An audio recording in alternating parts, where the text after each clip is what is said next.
शापित खिलौना जो बच्चों को खा गया, हॉरर स्टोरी इन हिंदी।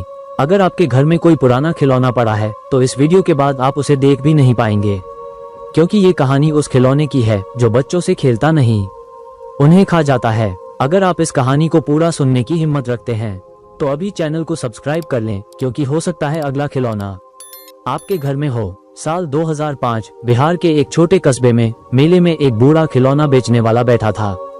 उसके सामने एक अजीब सा लकड़ी का जोकरनुमा खिलौना था। आंखें लाल, मुंह में तेज नुकीले दांत और शरीर पर सूखे खून जैसे भूरे धब्बे।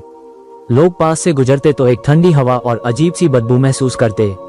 राहुल 8 साल का अपने पिता के साथ मेले में आया था। उसने वो खिलौना देखा और जाने क्यों उसके पैरों ने खुद ब खुद रुक कर खिलौने की तरफ कदम बढ़ा दिए।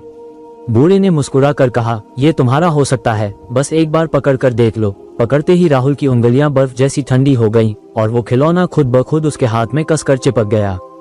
रात को राहुल ने सपने में देखा, वही खिलौना उसके कमरे के कोने में खड़ा है। उसका सिर धीरे धीरे घूम रहा है और उसके दांत चमक रहे हैं।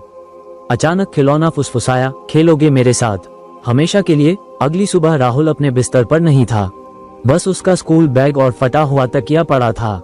अगले कुछ महीनों में उसी कस्बे से 3 और बच्चे गायब हो गए। हर बच्चे के घर वालों ने एक ही चीज बताई, उनके बच्चे के पास एक लकड़ी का जोकर खिलौना आया था और उनके गायब होने से एक रात पहले उन्होंने अपने कमरे में खिलौने को चलते सुना था। एक स्थानीय टीचर अंजलि ने इन घटनाओं को जोड़ना शुरू किया। उसने सुना कि 1978 में कस्बे के एक खिलौना कारखाने में आग लगी थी, जिसमें 13 बच्चे जलकर मर गए थे। कहा जाता था कि बच्चों की आत्माएं एक जोकर खिलौने में बंद हो गईं और तब से वो खिलौना हर कुछ साल में प्रकट होता है, बच्चों को खेलने के बहाने अपने अंदर खींच लेता है।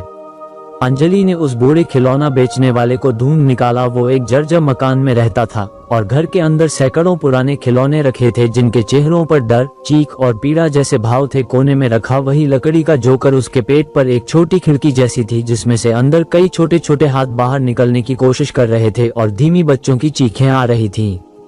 अंजलि पीछे हटने लगी, पर तभी खिलौना हिला और एक पल में उसकी गर्दन के पास आकर फुसफुसाया, अब तुम भी हमारे साथ खेलोगी। कस्बे के लोग कहते हैं कि अंजलि भी उसी खिलौने के अंदर कैद है और जब भी किसी बच्चे के घर में बिना वजह कोई पुराना खिलौना आ जाता है तो समझ लो अगला नंबर उनका है।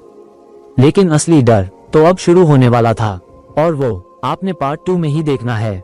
तैयार रहना पार्ट 2 देखने के लिए, तो चैनल को सब्सक्राइब कर लीजिए।